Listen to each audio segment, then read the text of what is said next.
At Westfield High, students whispered about a new janitor, a quiet black woman who moved with grace and purpose. Her name tag read Mrs. Harris.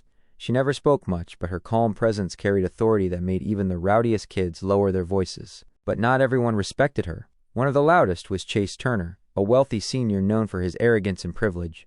He ruled the school halls with mockery, spreading laughter at the expense of others. When he saw Mrs. Harris scrubbing the hallway floor, he smirked. "Guess they'll let anyone in here these days," he muttered, loud enough for everyone to hear. His friends chuckled. Mrs. Harris paused, glanced at him briefly, and kept cleaning. Her silence only fueled his cruelty.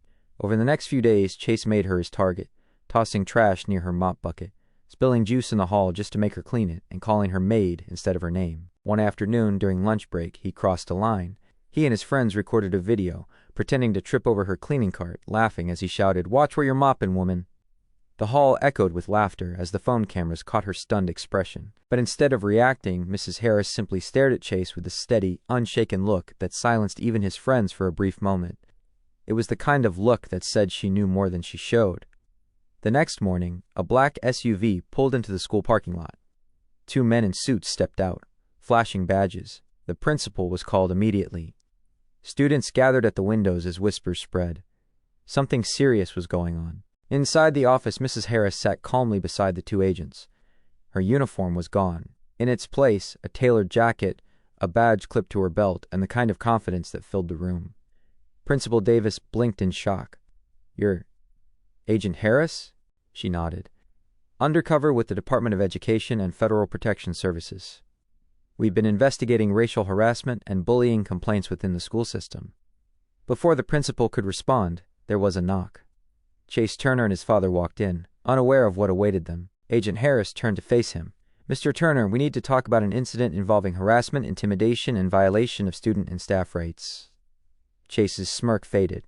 His father tried to interrupt, but Agent Harris continued, showing the video, the one Chase and his friends had proudly uploaded online. The room fell silent. "You see," Agent Harris said calmly, "I wasn't just cleaning floors. I was watching how this school treats people like me, people you think are beneath you." Chase lowered his head, the arrogance draining from his face as reality hit. His father tried to speak again, but Agent Harris raised a hand. "Your actions have consequences. You humiliated someone you thought had no power. But today, you learned, respect should never depend on status." Days later, the story made headlines.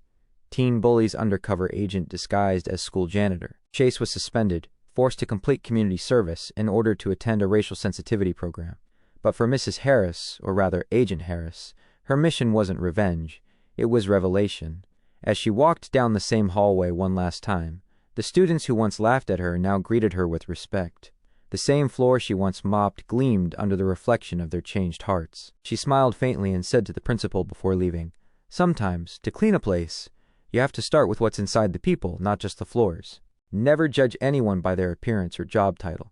The respect you give defines your own character. And sometimes, the one you look down on may be the very person sent to expose your truth." Thanks for watching, and please like, comment, and subscribe to my YouTube channel.